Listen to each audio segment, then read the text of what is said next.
Mga kapatid, lamig na ba ang lahat? Enjoyin nyo na yan dahil ayon sa Pag-asa, posible nang uminit sa mga susunod na araw. Sa Benguet, nabalot sa makapal na andap o frost ang maraming pananim.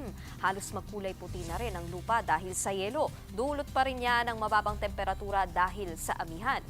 Ayon sa Pag-asa, posible pang maramdaman ang amihan sa malaking panig ng bansa hanggang sa susunod na 3 araw.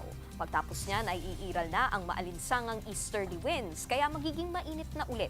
Pero sa forecast ng Metra Weather, dahil sa amihan ay makararanas pa bukas ng malamig at maaraw na hanggang sa maulap na panahon ang halos buong Luzon, kabilang ang Metro Manila. Posible rin ang mahihinang ulan dulot ng thunderstorms. Maulap at mas maaraw naman bukas sa malaking bahagi ng Kabisayaan at sa Mindanao.